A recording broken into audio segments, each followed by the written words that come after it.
Ada orang yang baik kepada manusia, rajin membantu, dermawan, murah tangannya untuk memberikan pertolongan. Tapi kenapa dia dikatakan sombong? Sombongnya bukan kepada manusia. Batarul haq, menolak kebenaran. Orang yang rajin berbagi tapi tidak sholat, sombong. Orang yang suka berbagi tapi tidak mau menundukkan keningnya kepada Allah, sombong. Bukankah dia baik? Bukankah dia sopan?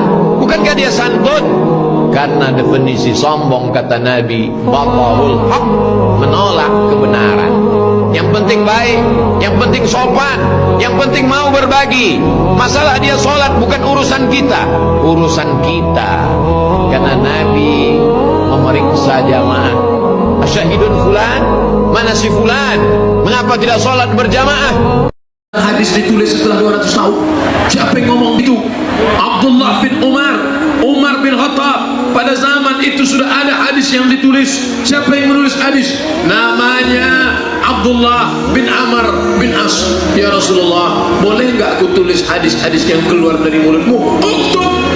Uktub, tulis. Wallahi ma kharaja minhu illa haq. Demi Allah, yang keluar dari sini adalah hak, kebenaran. Tulis. Makanya Abu Hurairah berkata, aku orang yang paling banyak hafal hadis Rasulullah, tapi ada orang yang lebih hebat daripada aku, Abdullah bin Amr bin As, karena dia menulis. Wa ana la aktub, sedangkan aku tidak menulis. Hadis sudah ditulis pada zaman Nabi SAW, hanya saja dibukukan dalam bentuk yang sistematis barulah pada abad ke-2. Ini mesti diluruskan, jangan sampai ikut ucapan orientalis. Nah, ulama hadis sangat selektif. Hadis baru dikatakan sahih syaratnya 5. Yang pertama, sanadnya bersambung. Sanad itu apa? Silsilah. Kamu dapat hadis dari siapa? Imam Bukhari. Bukhari dapat dari siapa? Abdullah bin Maslamah. Dapat dari siapa? Malik bin Anas. Dapat dari siapa? Abu Sinan. Dari siapa? Al-A'raj. Dari siapa? Abu Hurairah. Dari siapa? Dari Muhammad sallallahu alaihi wasallam. Kalau sanadnya putus di bawah, namanya mu'allaq. Putus di atas, namanya mursal. Hilang 2, namanya mu'dhal. Hilang 1, namanya munqati. 16 tatap muka, mid semester dan UAS akhir semester. Mata kuliahnya ulumul hadis. Yang ngajar saya. Nah, syarat yang kedua, riwayatnya mesti adil, menghindari dosa besar, menjauhi dosa kecil. Yang ketiga, wabit, ingatannya kuat, jangan sampai pikun, linglung, error, hang. Yang keempat, salamatun minas syuzuz, riwayat dia tidak boleh bertentangan dengan rawi-rawi yang lain, rawi periwayat hadis. Yang kelima, tidak ada illat. Illat artinya sababun khafiyun yaqdah fi sihhatil hadis, sebab kecil yang merusak kesahihan hadis. Paling tinggi kualitasnya sahih, di bawah sahih hasan, di bawah hasan dhaif, di bawah dhaif maudhu. Hadis palsu enggak boleh sama sekali. Mana contoh hadis palsu? Al-bazinjan sifaun min kulli da, terong obat segala macam penyakit. Hadis palsu. Siapa yang buat? Tukang jual terung. Pertanyaan berikut masih berkaitan dengan hadis. Apakah hadis-hadis yang saat ini kita baca redaksinya persis seperti yang Rasulullah katakan, atau hanya intinya saja yang ditulis oleh para pencatat hadis? Ada riwayah bil lafz, memang lafaznya dari Nabi. Contohnya, man kadzdzaba alayya muta'ammidan falyatabawwa maq'adahu minan nar. Itu hadis mutawatir lafzi. Lebih 70 orang beriwayat, bunyinya sama. Ini tapi ada hadis riwayat bil ma'na, maknanya, lafaznya tak sama. Oleh sebab itu maka kita mesti gabungkan hadis-hadis dengan metode namanya ilmu takhrij hadis. Takhrij, mengetahui letak hadis dalam kitab Indo. Jangan beli buku kalau tidak ada takhrijnya. Simpelnya hadis dalam kurung HR Bukhari, HR Muslim, HR Tirmizi, HR Nasai, HR Ibnu Majah, HR Ahmad, HR Malik. Yang tidak ada HR-nya jangan beli bukunya. Masalah tempat kita beli buku, bukunya di sampul plastik, beli kucing dalam karung, maka kucingnya keluarkan. Kalau ada beli, nggak jadi masukkan lagi. Berikutnya, apakah hikmah diturunkannya 7 qiraat? 7 dalam arti sesungguhnya atau 7 dalam arti banyak? Sebab bahasa Arab sering menggunakan angka 7 untuk menyatakan jumlah yang banyak. Karena tidak sama semua orang Arab itu bahasanya, dialeknya. Ada yang satu wadduha, tapi ada bacaan imalah wadduha. Walam yakul lahu kufuwan ahad, walam yakul lahu kufuwan ahad. Oleh sebab itu ada qiraat. Belajarlah qiraat. Siapa pakar qiraat kita sekarang? Dr. Aksin Safa Muhammad. Beliau sekarang sudah punya program namanya karantina tahfiz. Bapak Ibu, nanti bulan Ramadan atau libur anak sekolah buatkan karantina tahfiz 35 hari mencetak penghafal Quran. Saya tanya, sudah berapa orang yang ikut karantina tahfiz ini? Program Dr. Aksin Safa dari Madinah Al-Munawwarah, orang Indonesia, pernah menjadi rektor Institut Ilmu Al-Quran. Berapa banyak orang yang sudah hafal Quran gara-gara ini? 5.000 anak Indonesia sudah hafal Quran gara-gara program karantina Al-Quran. Nanti buatkan di sini anak-anak kita. Orang tua bagaimana Pak Ustaz? Saya pernah ketemu ibu-ibu umur berapa? 67 tahun ikut karantina Quran. Iya. Sudah berapa lama? Sudah 15 hari. Hafal berapa juz? 5 juz. 67 tahun. Oleh sebab itu qiraat penting. Nanti juga belajar qiraat, bagaimana bacaan supaya kita tidak menyalahkan orang lain. Wah, ini sesat ini. Bacaannya bacaan ISIS ini. Nah, padahal qiraat ada qiraat Hafs an Asim, ada qiraat Warsh, ada qiraat Kumbul, ada qiraat Ibnu Katsir, ada qiraat ini banyak qiraat. Allah. Pertanyaan berikutnya berkaitan dengan memilih pesantren untuk anak saya. Bagaimanakah saya mengetahui bahwa sebuah pesantren mengikuti sunnah atau tidak? Pesantren ini kelebihannya ada 4 secara umum. Yang pertama, anak-anak boarding karena dia terjaga dari HP, dari TV, dari pengaruh bebas, dari mall, boarding. Yang kedua, diutamakan bahasa asing, hebat bahasa Arab, hebat bahasa Inggris. Ditambah bonus yang keempat, program tahfiz Quran. Kalau ada 4 unsur, akidahnya Ahlussunnah wal Jamaah, fikihnya 4 mazhab, akidahnya Ahlussunnah, tasawuf, tazkiyatun nafs, menjaga diri dari yang tidak baik, maka dia Ahlussunnah wal Jamaah. Bisa dicek, tanya pada ustadznya yang nggak tahu. Habib, kira-kira kalau anak kami masukkan di sini baik apa tidak ustaz? Fas'alu ada zikri, tanya orang yang tahu. In kuntum la ta'lamun, kalau kamu tidak tahu, supaya jangan sampai kita terjebak pada aliran sesat atau di luar Ahlussunnah wal Jamaah. Wajib nggak disunat? Anak perempuan mengkhitannya hukumnya menurut mazhab Syafi'i wajib. Tapi kesepakatan PBB, United Nation, Persatuan Bangsa-Bangsa, bukan pajak bumi dan bangunan, bahwa kata dia tak perlu sunat, tak perlu khitan. Makanya dokter bidan sekarang nggak mau nyunat, nggak mau khitan. Maka saya berpegang pada mazhab Syafi'i, cari dukun kampung, bidan kampung, dukun yang nggak pakai jin, dukun sunat, yang nggak pakai hantu setan. Maka panggil dukun sunat, potong dia. Kalau dia sudah lewat sekian bulan, sekian tahun, tanya dulu, Bu dukun sunat, ya ini anak saya sudah SMP, bisa nggak disunat? Oh jangan, mati dia nanti kan. Nah, maka tak usah lagi, tak usah disunat. Tapi untuk apa gunanya? Kata Nabi, ya khattana, hai tukang sunat, potong, tapi jangan terlalu banyak, karena kalau terlalu banyak nanti perempuan jadi frigid, dingin, tak ada hawa nafsunya. Tapi kalau tidak dipotong, maka memicu hawa nafsu seksual. Pakaiannya sempit, alat genetikalnya memicu seksual, tontonannya seks porno, makanannya memicu hawa nafsu. Kalau tak disunat, maka terjadi zina. Itulah terjadi, dia menarik laki orang, menarik anak gadis, gatal dia nanti. Oleh sebab itu maka kita sunat dia. Anak Ustaz, anak saya belum bersunat karena laki-laki. Bendera Israel.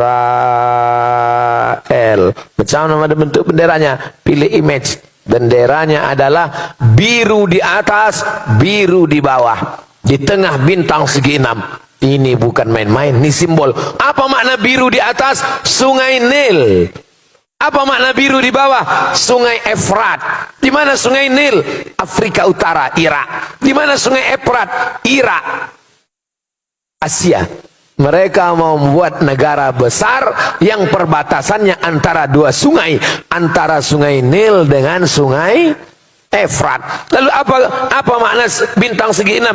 Bintang segi 6 ini simbol kerajaan King David menurut versi mereka. Nah, jadi jangan latah nanti di mobil buat bintang segi 6. Bagaimana cara menegur khotib yang lupa rukun khutbah? Kasih tahu, Pak Khotib lupa rukun khutbah 5. Semua laki-laki di sini wajib bisa khutbah. Karena mana tahu nanti pergi ke pulau, kebetulan ditugaskan Pak Wali pergi ke pulau. Sampai di pulau ada sholat Jumat. Apa kata pengurus masjid? hari ini Jumat tidak jadi karena nggak ada khotib, karena khotib mencret, karena khotib demam, maka PNS yang datang tadi berdiri, saya bisa jadi khotib. 5 rukun khutbah, naik ke atas mimbar, alhamdulillah wassalatu wassalamu ala rasulillah, ya ayyuhalladzina amanu taqullah, usikum wa nafsi bitaqwallah, Allahumma fil lil muslimina wal muslimat. Duduk. Habis itu tegak lagi, alhamdulillah, Allahumma salli ala sayyidina Muhammad, ya ayyuhalladzina amanu taqullah, usikum wa nafsi bitaqwallah, Allahumma fil lil muslimina wal muslimat. Dah, umat. Rukun khutbah cuma 5. Alhamdulillah, salawat, ayat, wasiat takwa, doa. Alhamdulillah, salawat, ayat, wasiat takwa, doa. Selesai sholat, bapak dari mana? PNS Tanjung Pinang. Kok pendek kali rukunnya? Aku masih syukur bisa, kau tak bisa lagi.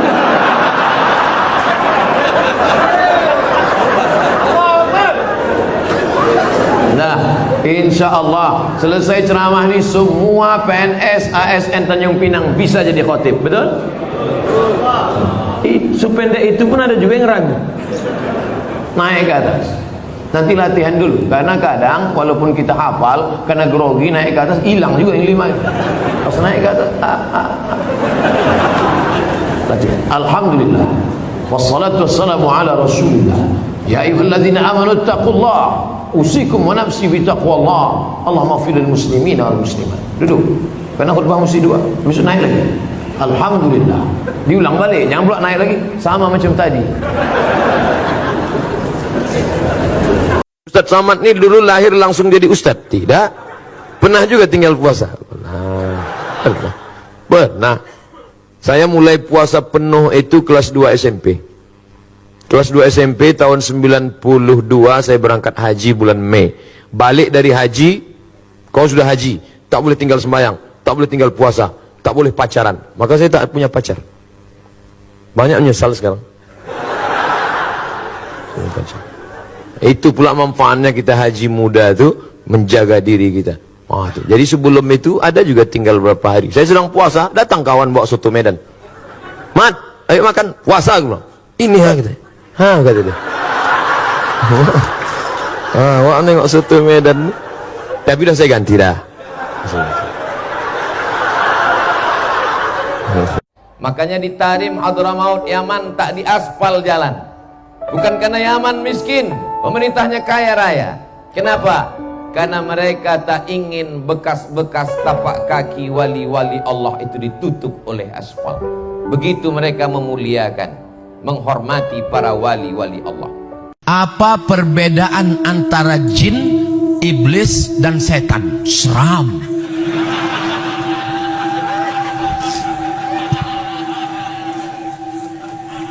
Wa ma khalaqatul jinna wal insa illa liya'budun.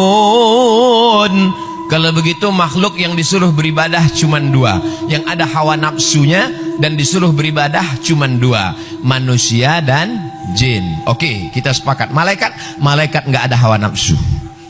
Jin dan manusia saja. Kalau begitu hanya 2. Manusia kita keluarkan, sekarang tinggal 1, namanya jin.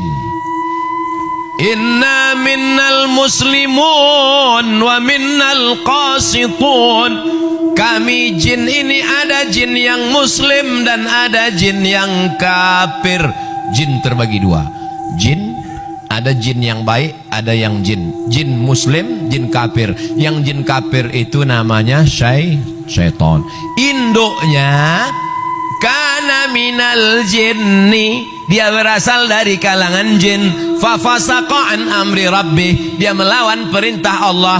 Itulah iblis. Komunitasnya namanya jin, yang baik-baik namanya jin muslim, yang jahat-jahat namanya jin kafir, nama lainnya setan. Induk bosnya namanya iblis. Jelas? Saya ulang sekali lagi untuk para jin-jin supaya dia tahu juga. Nama komunitasnya jin. Jin terbagi 2, yang baik-baik jin muslim, yang jahat-jahat jin kafir, nama lainnya setan, dan induknya adalah iblis. Jelas? Sampaikan ke jin-jin. Ustaz, ada orang menggadaikan tanahnya sudah 45 tahun, tak ditebus-tebus. Menggadaikan tanah 45 tahun, tak ditebus-tebus. Jika kita garap, apakah hasilnya haram dimakan?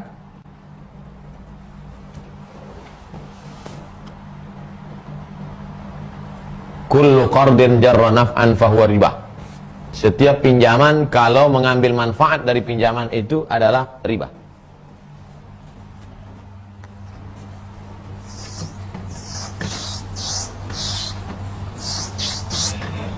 Si A meminjam duit kepada si B. Berapa si A minjam duit ke si B? Sebanyak 100 juta. Si B tidak percaya kepada si A. Tengok gaya-gayanya, ngeri nih Pak Ustadz. Maka aku minta jaminan. Apa jaminannya? Kasihlah tanah. Ini begitu ceritanya. Akhirnya tanah pun 45 hektar. Menjadi jaminan. Tanah punya siapa? Punya si A. Siapa yang memegang? Si B. Dah. Itu mesti ada perjanjian sampai kapan? Iza tadayantum bidainin ila ajalin musamma faktubuh ajalin musamma. Sampai batas tertentu. Aku pinjam uangmu 100 juta dengan jaminan 45 hektar tanah akan aku bayarkan pada tanggal 1 Januari 2030. Kalau tidak aku bayar, maka tanah ini berpindah hak miliknya menjadi milik si B. Makanya saya heran, aneh bin ajaib, kenapa udah 45 tahun tak selesai-selesai? Berarti perjanjiannya dulu perjanjian karet. Kok tak berpindah? Ini harus diselesaikan nih. Ada orang menggadaikan tanah sudah 45 tahun tak ditebus-tebus. Jika kita garap, apakah hasilnya haram dimakan? Ini perjanjian A dengan si B. Datang pula si C mau menggarap. Gimana ceritanya? Mana bisa? Ini bukan syubhat, haram. Mereka selesaikan dulu antara si A dengan si B. Sudah selesai, apakah ini balik ke si A atau balik ke si B atau ahli warisnya? Barulah si C datang menggarap tanah dengan cara beli atau cara gadai atau cara pinjam atau cara hibah atau cara macam-macam atau cara wakaf. Mau selamat serahkan ke tabung wakaf umat.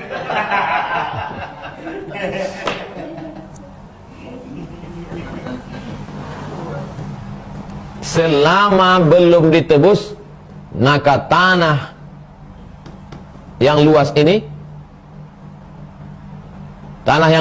tak boleh dimanfaatkan oleh si B. Walaupun surat tanah dia megang. Kalau dia manfaatkan, ditanaminya kelapa, diambilnya hasilnya, riba. Karena statusnya dia meminjamkan uang. Kullu qardin jarra naf'an fahuwa riba. Setiap pinjaman kalau mengambil manfaat, maka riba. Jangankan memanfaatkan mengambil duit. Imam Abu Hanifah, Imam Hanafi, tegak berdiri di panas terik, ditanya sama orang. Imam Hanafi nggak mau bernaung di bawah pohon itu. Enggak. Kenapa nggak mau? Karena yang punya pohon itu adalah orang minjam uang ke saya. Kalau saya bernaung di bawah pohonnya, berarti saya sudah mengambil manfaat, riba. Biarlah saya kena panas di dunia daripada kena panas di akhirat. Sampai sehalus itu Imam Hanafi memandang manfaat. Berlindung di bawah pohonnya pun tak mau. Apalagi sampai memanfaatkannya. Sekarang orang kalau sudah pinjam padi, pinjam sawah, dipakai sawahnya tiap tahun. Kalau sudah pinjam kebun kelapa, dipakai kelapanya sampai dulu pula kelapa itu mati dari empunya lagi. Gimana doa kita mau dikabulkan? Allah makan haram. Gimana anak-anak kita menjadi soleh solihah dikasih suap makan riba? Alladzina yakuluna riba. Orang yang makan riba la yaqumuna illa kama yaqumul ladzi yatakhabbathu syaitanu minal mas. Bangkit dari kubur nanti macam orang kerasukan setan. Maka yang gadai padi, gadai sawah, gadai kebun kelapa, taubatlah. Hidup ini bukan lama. Berapa lama kita menikmati itu, akhirnya kita makan haram. Apalagi kalau sampai dilanjutkan oleh anak cucu. Oh, na'udzubillah. Susah di dunia ini tak berapa susah dibandingkan kesulitan di akhirat. Man yassara an mu'sirin yassarallahu anhu yaumal qiyamah. Siapa yang memudahkan orang kesulitan di dunia ini, di akhirat nanti dia akan dimudahkan Allah. Man farraja an muslimin kurbatan min kurabi dunya, farrajallahu anhu kurbatan min kurabi yaumil qiyamah. Siapa yang melepaskan orang dari satu kesulitan dunia, dilepaskan orang dari kesulitan akhirat. Nah, kasih tahu baik-baik, balikkan. Atau kau garap, bisa kau tebus. Jangan dipersulit orang. Susah kita nanti di akhirat. Kenapa kita masih hidup hari ini? Kenapa Allah masih semaikan nyawa dalam badan kita? Mengapa kita masih diizinkan melangkahkan kaki, mengayunkan tangan? Kenapa orang yang lebih sehat dari kita lebih dulu mati daripada kita? Kenapa orang yang lebih muda daripada kita lebih dulu meninggal daripada kita? Sesungguhnya Allah buat kita hidup karena dosa kita masih banyak. Allah sayang dengan kita, Dia tunggu kita bertobat. Sesungguhnya Allah buat kita hidup karena Allah tahu kita belum punya bekal yang banyak. Aku tidak tahu doaku diterima atau tidak, kata Sayyidina Umar bin Khattab. Tapi aku terus berdoa. Kenapa? Karena aku yakin doa itu adalah ibadah. Dengan berdoa kita tidak akan menjadi orang sombong. Kalau berhasil, kita tidak akan bangga karena ada campur tangan Tuhan di dalamnya. Kalau kita gagal, kita tidak akan stres, depresi, stroke, mati. Kenapa? Karena kita berkata skenario rencana Tuhan lebih indah dari yang aku pikirkan. Selalu bersandar kepada Allah. Kalau kau sedang di atas, tempelkan keningmu ke lantai. Bersujud bersimpuh kau rendah di tanah. Kau sedang down, jatuh, maka kau naik ke atas, tegakkan kepalamu, angkat tanganmu. Allahu Akbar. Kita kebanyakan orang awam tak faham arti gelar nama Habib, sehingga kita banyak yang mencela menghina para Habib. Pertanyaannya, bagaimana pandangan Ustadz pada para Habib yang sekarang marak dicela, dicaci maki? Dan bagaimana kita bersikap dengan para ulama dan para Habib tersebut? Hub artinya cinta. Hub, cinta. Orang yang dicinta bahasa Arabnya Habib. Kalau perempuan Habibah. Hub, cinta. Habib, orang yang dicinta. Habib bermakna mahbub. Fa'il bermakna maf'ul. Jadi kalau kita sebut Al-Habib, orang yang dicinta. Kenapa kita cinta? Karena kata Nabi, Al-mar'u ma'aman ahab. Orang akan bersama dengan siapa yang dia cinta. Kenapa kita cinta keturunan Nabi Sallallahu Alaihi Wasallam? Nabi sendiri yang ngomong, Innal Hasan wal Husain sayyida syababi ahlil jannah. Sesungguhnya Sayyidina Al-Hasan dan Sayyidina Al-Husain adalah pemimpin pemuda penghuni surga. Nanti para bikers ini kalau masuk surga, pemimpinnya adalah Sayyidina Al-Hasan dan Sayyidina Al-Husain. Amin. Lalu Sayyidina Al-Husain ini punya anak namanya Zainal Abidin. Zainal Abidin punya anak namanya Muhammad Al-Baqir. Muhammad Al-Baqir punya anak namanya Ja'far Shadiq. Ja'far Shadiq punya anak namanya Ali Al-Uraidi. Turun ke bawah, itulah datang marga As-Saqqaf, Al-Idrus, bin Syihab, Barakbah, Banahsan. Termasuklah Sultan Siak. Sultan Syarif Qasim, itu marganya Banahsan. Nah, Habib Rizik itu keturunan itu marganya bin Syihab. Kemudian Habib Bahar marganya bin Sumaid. Dari mana kita tahu dia Habib tidak Habib? Di Jakarta ada lembaganya namanya Rabithah Alawiyin. Jadi banyak juga yang Habib KW 1, KW 2 palsu. Makanya tengok di internet banyak ngaku-ngaku Habib, sorban tebal, hidung pesek. Saya kalau ngaku Habib, Habib apa? Habib Albi. Nah, oleh sebab itu maka kalau di Mesir ada namanya Naqabatul Ashraf. Ini kantor Grand Syekh Azhar, di sampingnya itu kantor para habaib. Jadi Mesir pencinta Habib, Indonesia pencinta Habib. Kalau sampai kita menyakiti Habib, keturunan Rasulullah SAW, na'udzubillah, an asila ila qarabati Rasulullah SAW ahabu ilayya min an asila ila qarabati. Itu ungkapan Sayyidina Abu Bakar Siddiq dalam Sahih Bukhari. Aku lebih suka menyambung tali silaturahim dengan keturunan Rasulullah daripada menyambung silaturahim dengan keturunanku sendiri. Alhamdulillah di Pekanbaru ada majelis namanya Baitul Habib dengan Habib Muhammad bin Syihab dan Habib Taufik As-Segaf. As-Saggaf. Tulisannya artinya As-Saqqaf. Tapi karena orang Yaman susah menyebut As-Saqqaf, As-Segaf. As-Saqqaf. Nah, jadi mudah-mudahan kita menjadi para pecinta habaib insyaallah. Amin. Amin ya rabbal alamin. Kalau satu habib, kalau banyak habaib. Kalau rasul satu, kalau banyak rusul. Kalau satu masjid, kalau banyak masajid. Nah, cuman orang Indonesia pakai bahasa Indonesia. Kalau satu Habib, kalau banyak Habib. Wallahu a'lam. Terima kasih Ustaz. Kalau engkau merasa tenang dalam kesendirian, hatimu merasa cukup dengan qanaah, dan kau selalu memikirkan kekurangan kecacatan dirimu, sesungguhnya Allah sedang memindahkan engkau dari hinanya maksiat kepada mulianya taat.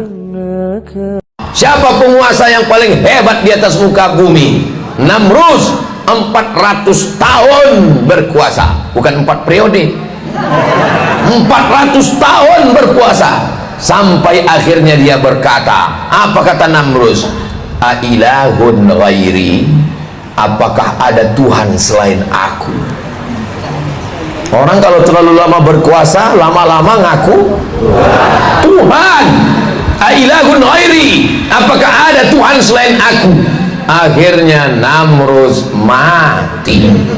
Penguasa mati, rakyat jelata lebih cepat, karena dia nggak punya uang untuk membayar dokter spesialis. Tidak ada nyawa di tangan dokter, nyawa kuasa Allah Subhanahu wa taala. Kalau Allah mau, orang yang berkuasa, orang yang punya harta mati.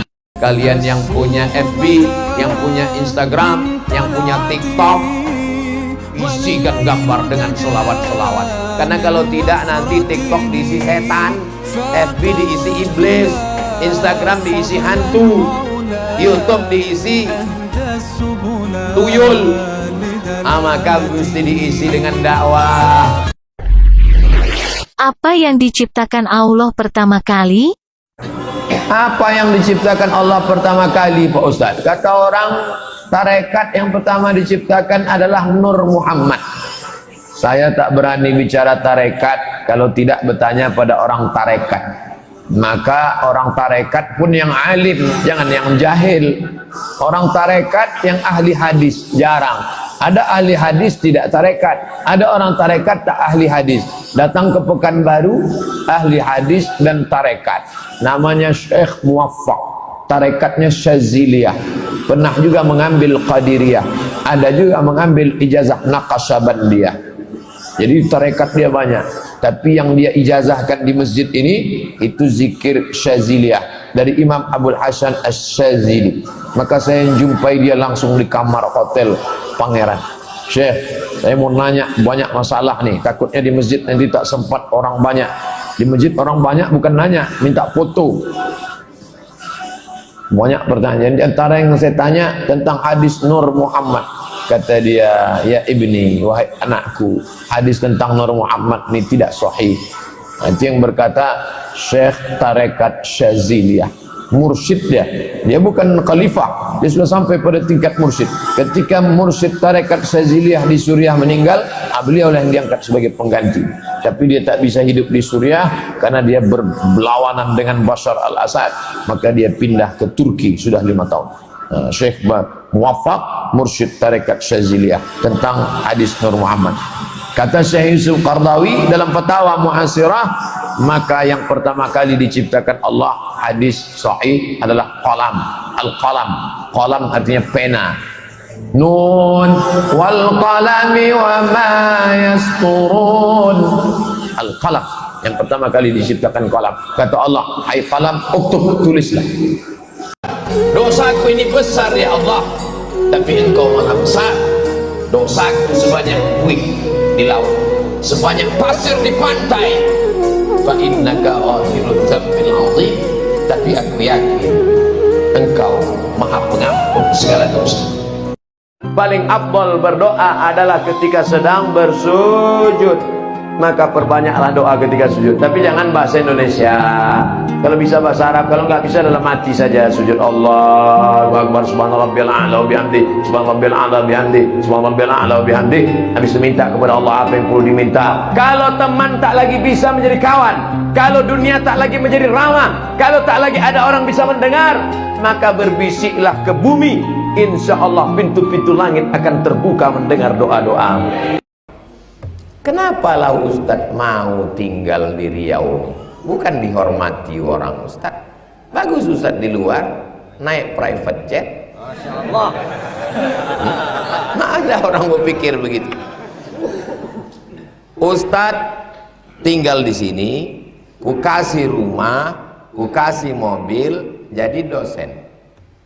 Ngajar rumah, ngajar ngaji, ngajar pengajian, ngajar tausiah, mati, selesai. Siapa ngurus bagan benio? Siapa ngurus talang mama? Siapa yang bawa anak-anak yatim fakir miskin? Bisa main suruh-suruh? Oh, kan banyak yang ngurus Pak Ustadz, banyak yang ngurus. Tapi aku dapat amal jariah dari mana kalau aku mati? Aku sebagai tinggal di sini. Bisa orang sekolah, bisa orang belajar. Jadwal udah disusun. Malaysia tetap jatah setahun 2 kali. 6 bulan sekali, Juli dengan Desember. Brunei dapat 2 kali. Kalimantan Selatan sekali, Kalimantan Utara sekali, Kalimantan Tengah sekali, Kalimantan Timur sekali.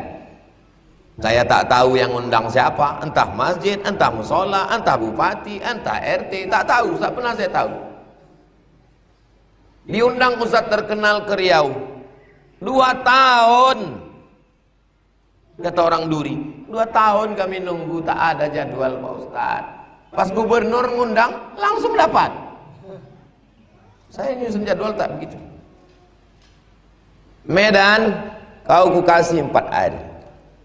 Jumat, Sabtu, Ahad, Senin. Kalian bagilah. Aku tak tahu entah di mana-mana. Kalian aturlah.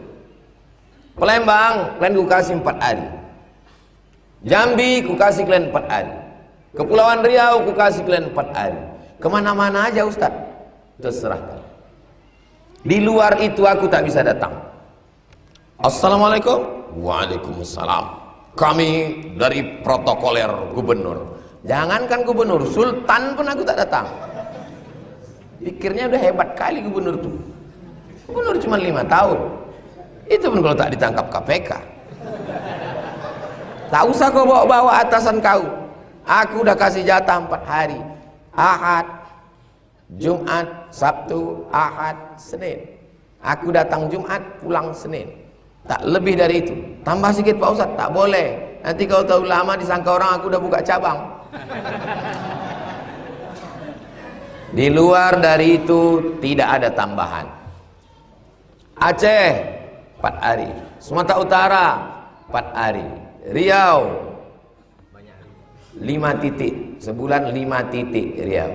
Khutbah Jumat, sore Jumat, malam Sabtu, Sabtu pagi, Sabtu siang. Itu untuk Riau. Yang dapat 4 kali sebulan hanya jalan Kamboja. Lain daripada itu cuman 4 hari setahun. Sulawesi Selatan, Kalimantan Tengah, Kalimantan Barat, Kalimantan Timur, Sabah, Sarawak. Jelas? Saya jelaskan supaya orang, gimana Ustaz cara menyusun jadwal? Begitu saya nyusun jadwal, kasihkan ke koordinator daerah. Assalamualaikum. Waalaikumsalam.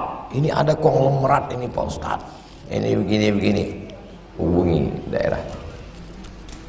Ini ada mau ngasih tanah Pak Ustaz. Di mana? Di Tarutung. Hubungi tim Sumatera Utara. Kasih ke dia yang ngelola. Ini Pak Ustaz, ada anak menteri ngasih tanah 6 hektar. Di mana? Di Palembang. Hubungi tim Palembang. Ya tapi dia mau penyerahannya Ustaz. Oke, aku yang nyerahkan. Aku terima wakaf ini dikelola oleh orang. Di Palembang, orang Palembang ngasih saya 6 hektar. Diurus orang Palembang. Pontianak ngasih saya 70 hektar. Saya mau ngasih ini 70. Tapi Ustadz Somad datang ke rumah saya. Datang. Dikelola Ustadz Lukmanul Hakim.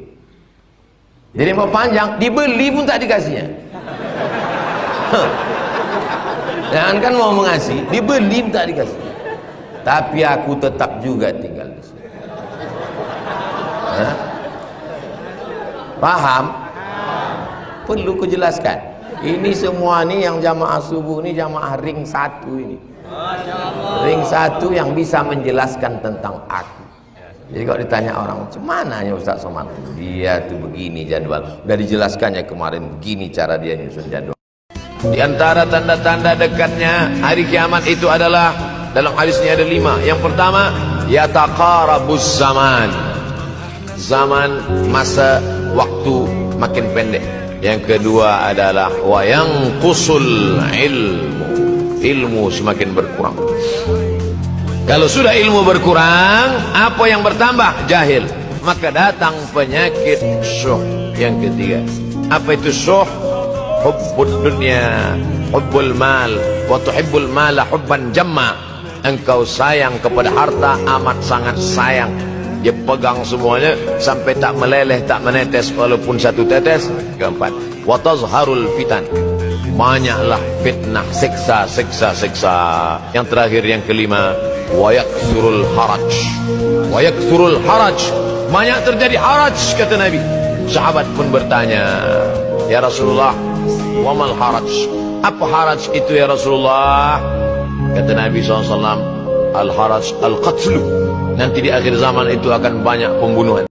Tidak ada dosa yang paling besar kecuali tiga. Ala adullukum ala akbaril kabair. Maukah kalian kutunjukkan dosa terbesar di antara dosa besar? Apa itu ya Rasulullah? Pertama, al-isyrak, mempersekutukan Allah. Yang kedua, uququl walidain, durhaka pada orang tua. Ini tiga anak perempuan ini, satu anak laki-laki ini, kalian duduk bermusyawarah, kalian jaga mak kalian tiket kunci masuk surga. Menjaga anak dibesarkan belum tentu anak itu jadi soleh. Banyak anak durhaka sekarang. Tapi dosa meninggalkan orang tua, durhaka, dunia pasti dapat, akhirat pasti dapat.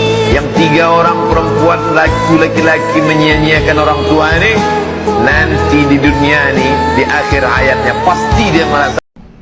Ada orang yang baik kepada manusia, rajin membantu, dermawan, murah tangannya untuk memberikan pertolongan. Tapi kenapa dia dikatakan sombong? Sombongnya bukan kepada manusia. Batarul haq, menolak kebenaran. Orang yang rajin berbagi tapi tidak sholat, sombong. Orang yang suka berbagi tapi tidak mau menundukkan keningnya kepada Allah, sombong. Bukankah dia baik? Bukankah dia sopan? Bukankah dia santun? Karena definisi sombong, kata Nabi, batarul haq, menolak kebenaran. Yang penting baik, yang penting sopan, yang penting mau berbagi. Masalah dia sholat bukan urusan kita, urusan kita. Karena Nabi memeriksa jamaah, asyahidun fulan, mana si fulan, mengapa tidak sholat berjamaah? Tidak ada tempat berserah, tidak ada tempat memohon, tak ada tempat meminta, kecuali hanya kepada Allah Subhanahu wa ta'ala. Berharap kepada kawan, kawan berubah menjadi lawan. Berharap kepada teman, hari ini teman tertawa, ketika menangis dia jauh. Berharap kepada harta, harta akan binasa. Satu-satunya yang tidak mengecewakan harapan hanya Engkau ya Allah. Makanya kalau ada mahasiswa yang ngadu ke saya, Ustadz, saya dapat beasiswa dari Al-Azhar, terus mak saya nggak ngizinkan.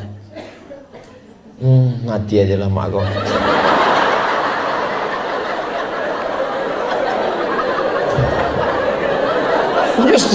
Justru kalau anak ini berhasil kan dapat pahala mengalir sampai hari kiamat.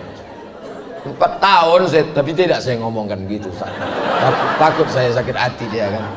Dalam hati aja tak bisa saya lagi ngomong, udah mak kartu mati udah. Saya maunya ibu-ibu itu jumpa sama saya ceritakan bagaimana mak saya. Sampai terpikir saya waktu di Mesir itu 4 tahun nggak pulang. Jangan-jangan aku ini anak angkat ini.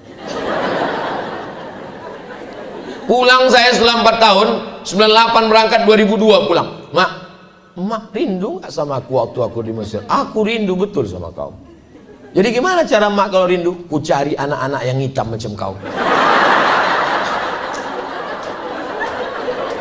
Ada anak tetangga hitam. Itu ku belikan baju hari raya, ku undang makan. Karena ku tengok dia hilang rinduku sama kau. Begitu rupanya cara dia mengobati hatinya. Setelah saya pulang, saya jadi ustadz, saya bawa dia ceramah ke Medan. Saya bawa ke hotel. Mat, ya mak, kawanku mau datang, mau jumpa. Bawa dia ke sini. Jumpa di mana? Terserah, mau di kamar, mau di lobi. Di bawah aja lah. Iya, ayo ku kawan. Saya biarkan ngobrol, saya nguping dengar apa cerita orang. Ibu ini nanya, waktu anak kau di Mesir, kuliah lama-lama di Maroko, apa yang kau doakan? Kenapa hati kau kuat berpisah? Kenapa dia sehat? Aku tiap malam mendoakan dia, kubacakan 100 kali Al-Fatihah. Untuk anakku Abdul Somad, sehatkan dia ya Allah. Al-Fatihah. Bertawassul dengan surat Al-Fatihah masyru', sunnah. Bertawassul dengan amal soleh, bagaimana hadis dalam Sahih Al-Bukhari. Satu bertawassul berdoa dengan sedekahnya, satu bertawassul dengan bakti kepada orang tuanya, satu bertawassul dengan tidak jadi berzina. Maka bertawassul dengan membaca Al-Quran dan Ummul Quran Al-Fatihah masyru', bukan bid'ah, sunnah. Ustaz, ya, perempuan di Jakarta berjilbab tapi celananya ketat sekali, bagaimana? Nisa'un, perempuan, kasiyatun, pakai baju, ariyatun tapi telanjang.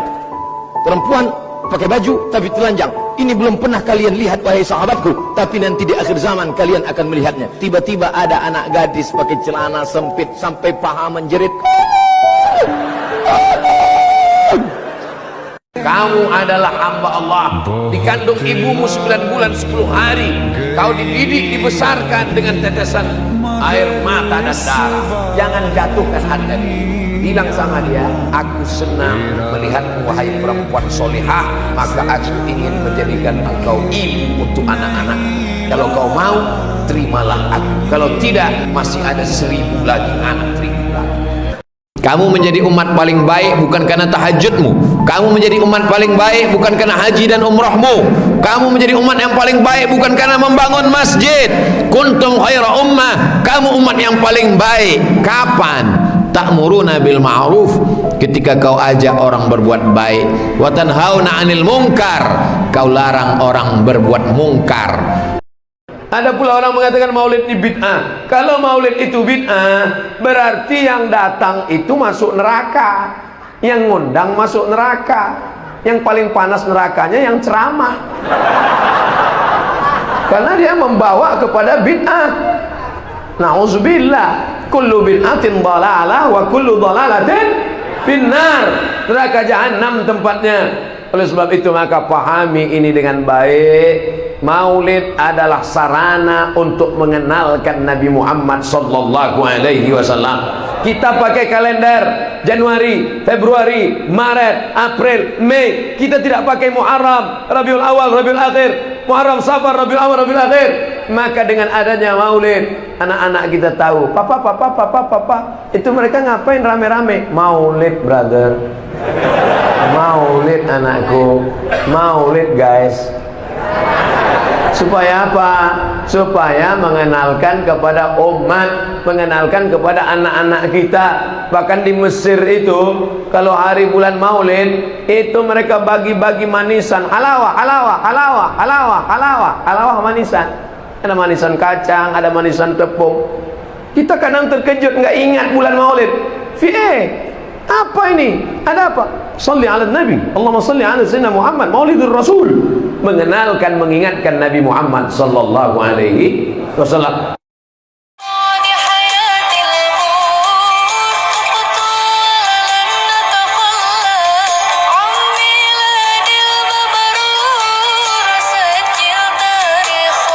Kalau Ustaz dibunuh orang, sedangkan Sayyidina Husain, cucu Nabi, dibunuh orang, pancung orang kepalanya. Sedangkan Utsman ditikam orang. Sedangkan Sayyidina Ali ditikam orang. Sedangkan Umar, apalagi lah kita. Jadi kalau saya ditakut-takuti orang, saya ini pernah bertugas di Rusia, saya menyaksikan manusia. Dia maksudnya menakut-nakuti saya. Saya senyum-senyum aja. Dalam hati kau pikir takut aku dengar cerita kau itu. Dipancung orang kepala cucu Nabi itu, Sayyidina Husain. Bacalah cerita Sayyidina Husain. Pancung orang kepalanya. Diletakkan orang itu kepalanya, diambil orang itu tombak, dicucuk-cucuk orang itu mulutnya cucuk-cucuk orang. Menangis sahabat Nabi. Mulut itulah yang dulu dicium Nabi dulu, kata sahabat. Menengok mulut Sayyidina Husain. Diarak-arak orang itu keliling. Itu kepala cucu Nabi itu. Apalagi kepala ini ya. Makanya saya suka kan membaca sejarah. Dengan membaca sejarah itu, tak ada apa-apanya kita ini. Dengan membaca biografi ulama itu tak ada apa-apanya kita. Dan tak ada apa-apanya juga komen orang ke kita. Dan kita menjadi biasa-biasa aja. Hidupnya biasa-biasa aja. Yang luar biasa itu nanti balasan yang dikasih Allah. Itu baru luar biasa. Hari ini cara pandang manusia berbeda. Ini urusan saya. Urus saja surgamu, biar ku urus nerakaku. Nerakaku bukan nerakamu.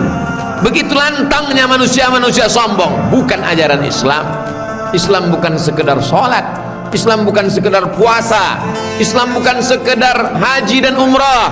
Islam amar ma'ruf nahi mungkar. Orang yang sholat berjamaah dibanggakan kepada para malaikat Raqib, Atid, Munkar, Nakir, Kiraman, Katibin, Israel, Mikail, Israfil, dan malaikat-malaikat yang tak ada nama.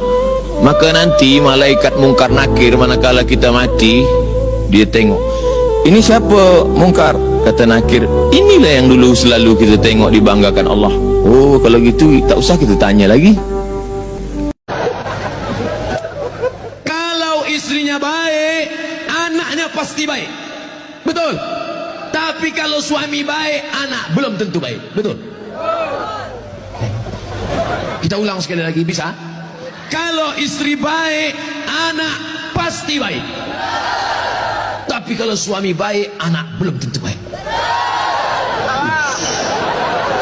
Mana contohnya? Nabi Nuh alaihi salam. Nabi Nuh itu baik apa enggak baik? Baik, tapi anaknya anak durhaka, namanya Kan'an, gara-gara istrinya tidak baik. Makanya bapak, kalau istri bapak tidak baik, oh, inilah. Kalau dia tidak baik, belajar kepada ibu-ibu di kota Waringin Barat yang sudah baik, bah. Ajak kursus kemarin. Ini orang baik-baik semua ini. Suaminya tidak baik, namanya Azar, tapi anaknya justru jadi orang baik. Siapa anaknya? Ibrahim. Ibrahim itu bapaknya tidak baik, tapi emaknya perempuan yang baik. Akhirnya apa yang terjadi? Anaknya menjadi anak yang baik. Anak yang baik. Makanya ibu, kalau ada suami ibu yang agak-agak seperti Fir'aun, sabar-sabar. Pulang dari sini, bang, insya Allah aku tetap sabar bersamamu, bang, sampai kau ditenggelamkan di Laut Merah, bang. Karena kata Ustaz Somad tadi, insya Allah anakku akan menjadi baik. Suami ibu boleh jadi tak baik, boleh jadi dia perampok, boleh jadi pecandu narkoba, boleh jadi dia sakau, tapi ibu masih ada satu harapan. Anak yang ibu kandung, anak yang ibu didik, anak yang ibu berikan akhlakul karimah, dialah yang akan menjadi pelindung penaung. Di tengah malam dia akan berdoa, Rabbighfirli wali walidayya warhamhuma kama rabbayani shaghira. Maka ibu jangan berputus asa. Kadang banyak ibu-ibu ini putus asa, pulang ke rumah suami selingkuh, mabuk, langsung pergi ke kamar mandi, minum teh botol. Minum teh botol, minum superpel, nggak mati. Seminggu setiap ngomong bubuil. Ibu harus tegar, ibu harus kuat, ibu ada harapan. Harapan ibu siapa? Anakku akan jadi polisi, amin. Anakku akan jadi tentara, amin. Ibu sekolahkan saja anak ibu sesuai bakatnya. Perhatikan anak ini bakat. Anak saya suka main layang-layang, berarti jadi pilot helikopter. Anakku suka mandi hujan, angkatan laut. Anakku suka ngembus-ngembus semprit, dua kemungkinan. Bisa jadi polisi, razia. Bisa jadi wasit sepak bola. Yang parkir jangan. Ibu jangan sebut tukang parkir. Karena pada dasarnya kita semua ini adalah tukang parkir. Kita ini semua tukang parkir. Tirulah iman tukang parkir. Mobil mewah harga 2 miliar. Mundur ke tukang parkir. Setelah begitu diambil mobil ini, adakah tukang parkir yang marah? Tidak ada. Ada nggak tukang parkir ngamuk-ngamuk? Kenapa mobil ini diambil? Saya sudah menjaganya 2 jam. Nggak ada. Kalaupun ada berarti gila. Kita itu juga di dunia ini sama seperti iman tukang parkir. Mobil itu titipan, rumah itu titipan, anak itu titipan, kebun itu titipan. Kita hanya menjaganya di dunia, dan setelah itu kita akan mati. Ada yang punya kita? Tidak. Makanya bapak, berapa banyak bapak ketika istrinya meninggal, dia nggak ada nangis. Pas ditanya, bapak nggak nangis? Titipan Pak Ustaz. Jangan mengejek orang yang belum nikah. Saya, kalau ada orang tak nikah, saya tak mau cerita nikah. Kalau ada orang tak ada anak, saya tak mau cerita anak. Kalau ada orang, jangan sakiti hati orang. Jaga perasaan orang. Galah patah bisa disambung, kaca retak bisa direkat. Hati yang sakit kemana obat akan dicari. Tidak ada rezeki yang tertukar, karena semua ada. Inna kulla syai'in khalaqnahu biqadar. Segala sesuatu sudah kami tetapkan kadarnya. Jadi kalau ada orang yang ragu tentang rezekinya, sesungguhnya dia yang salah itu bukan masalah akhlaknya, tapi masalah akidahnya. Karena masalah rezeki ini adalah masalah keyakinan, masalah akidah, masalah ketetapan yang sudah ditetapkan Allah Subhanahu wa taala. Innallaha katabal maqadir. Allah sudah menetapkan takdir rezeki 50.000 sana, 50.000 tahun qabla an yakhluq. Apa perasaan Ustadz Abdul Somad melihat banyaknya umat manusia yang ramai? Berapa kata? Satu kata, Ustaz. Panas. Ustadz merasa panas. Macam mana kami yang tak ada atap ini? Macam mana kami yang tak ada payung? Ustadz pakai tenda, Ustadz bilang panas. Jamaah yang duduk di bawah, yang tidak pakai karpet, yang tidak pakai tenda, yang tidak pakai alas, boleh jadi mereka lebih dulu masuk surga daripada yang ceramah ini. Betul? Amin katanya.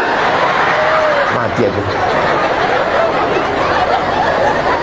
Begitulah kalau jamaah itu orangnya tak pandai basa-basi. Basa-basi lah sikit. Pas aku bilang tadi gitu, tidak Ustaz, gitulah. Kita ulang lagi ya, kita ulang ya. Jamaah yang dimuliakan Allah Subhanahu wa taala, dari mulai ujung kaki sampai ujung kepala, apalagi jenggot. Uqsus syarib, potonglah kumis. Wa'ful liha, biarkan jenggot. Potong kumis, biarkan jenggot. Maka dengan demikian membiarkan jenggot hukumnya wajib. Lawan dari wajib berarti haram. Maka mencukur jenggot hukumnya haram. Melakukan perbuatan haram terus menerus, cukur jenggot, cukur jenggot, cukur jenggot, cukur jenggot, berarti mencukur jenggot hukumnya haram. Orang yang terus cukur jenggot berarti fasik. Orang yang fasik tidak dapat hidayah, tidak boleh jadi imam, tidak boleh ceramah. Kalau dia ceramah tidak boleh didengar. Ustadz Somad tidak berjenggot, padahal hadis itu ada kronologisnya. Di kota Madinah banyak orang Yahudi, Yahudi Bani Nadir, Yahudi Bani Quraizah, Yahudi Qainuqa, Yahudi Khaybar. Orang Yahudi kumisnya panjang, jenggotnya panjang, sama-sama pakai sorban, sama-sama pakai jubah. Bagaimana cara membedakannya? Kata Nabi, khaliful Yahud, bedakan diri kamu dengan orang Yahudi. Bagaimana cara membedakan dengan orang Yahudi? Uqsus syarib, potong kumis. Wa'ful liha, biarkan jenggot. Karena orang Yahudi kumisnya panjang, jenggotnya panjang. Maka untuk membedakan supaya ketemu, Yahudi dengan Arab bentuknya sama, hidungnya sama-sama mancung, matanya sama-sama bulat, jenggotnya sama-sama panjang, sama-sama pakai jubah. Bagaimana cara membedakannya? Orang Yahudi kumis panjang, jenggot panjang. Orang Islam kumisnya potong, jenggotnya panjang. Maka dengan demikian ikhtilaf antar ulama. Kalau begitu memanjangkan sunnah, maka mencukur hukumnya tidak sampai pada haram. Tapi yang disampaikan satu saja, akhirnya orang menilai saudaranya, tengok atas, tengok bawah, pandang ke bawah kaki celana, pandang ke atas jenggot. Abdul Somad kena dua pasal.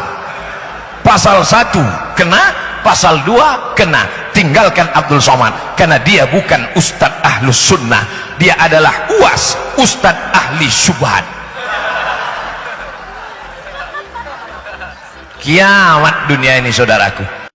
Setelah dia meninggal dunia, sahabat tak sanggup untuk menetap di kota Al-Madinah Al-Munawwarah. Di antaranya Bilal bin Rabah. Bilal meninggalkan kota Al-Madinah Al-Munawwarah. Bilal pergi ke Damaskus, Suriah. Dia merasa tenang di sana. Karena kalau dia tetap juga berada di Madinah sebelum azan, dia akan mengetuk pintu. Setelah pintu diketuk, maka Nabi akan mengatakan, aqimis shalah, iqamatlah wahai Bilal. Dia tak sanggup untuk mengumandangkan azan, karena nanti kalau selesai azan dia akan iqamat. Dia ketuk pintu, siapa yang akan keluar? Biarlah dia menjauh. Sekali lagi Allah ingin bercerita kepada manusia bahwa mudah bagi Allah melenyapkan makhluk-makhluk yang sombong, yang merasa diri gagah perkasa, manusia yang terkena penyakit amnesia, terlupa bahwa dia hanyalah makhluk, paru-parunya ciptaan Allah, udaranya titipan Allah, hembusan nafasnya dan tarikannya semua atas kuasa Allah. Mestinya dia berkata, la haula wa la quwata illa billah. Datang lagi satu penguasa berkata, kami yang paling banyak jumlahnya di atas dunia, kami yang bisa menguasai alam semesta. Mana itu Tuhan? Mana itu Tuhan? Tidakkah kita melihat ucapan mereka sama seperti ucapan Fir'aun? Yang keluar dari mulut mereka sama seperti yang keluar dari mulut Namrus. Mana kuasa Allah? Allah mengirimkan bakteri-bakteri kecil, kuasa itu pun roboh, hancur berkeping. Ustadz, apa enggak takut nanti kalau ditangkap? Yang mau nangkap saya siapa dan salah saya apa? Ustadz kan katanya ekstrim. Ekstrim itu apa? Ekstrim itu kan yang nyuruh bakar. Pernah saya nyuruh orang bakar? Enggak pernah, saya bukan ekstrim. Ustadz selalu memakai kata-kata yang provokatif. Ustadz mengatakan kafir. Yang bilang kafir saya apa Quran? Qul ya ayyuhal, itu ekstrim semua. Siapa yang nggak setuju pakai kata kafir bahaya. Nanti salat maghrib, qul ya ayyuhal non muslim. Orang ayat Quran kok. Ustaz ngomongnya terlalu keras, kafir. Oke, kita perlu lembut. Gimana? Kafir. Kalau kamu nggak mau aku sebut kafir, maka mudah saja kau akui bahwa Muhammad sudah datang. Gimana caranya? Asyhadu an la ilaha illallah wa asyhadu anna Muhammadan Rasulullah. Kalau memang hari ini takdirku baik, tetapkan aku dalam kebaikan. Kalau memang takdir tak baik, jauhkan aku dari takdir yang buruk. Setelah berusaha dan ikhtiar, bertawakal kepada Allah, berserah diri kepada Allah. Bismillahi tawakkaltu 'ala Allah, la haula wala quwata illa billah. Azab itu bukan penyakit. Penyakit bukan azab. Azab itu bukan miskin. Kemiskinan bukan azab. Azab adalah ketika tak merasakan nikmat saat bersujud subhana rabbiyal a'la wa bihamdi.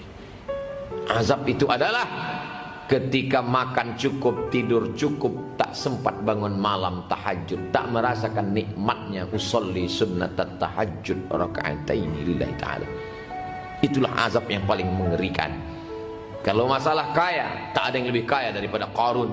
Kalau masalah berkuasa, tak ada yang lebih berkuasa daripada Fir'aun.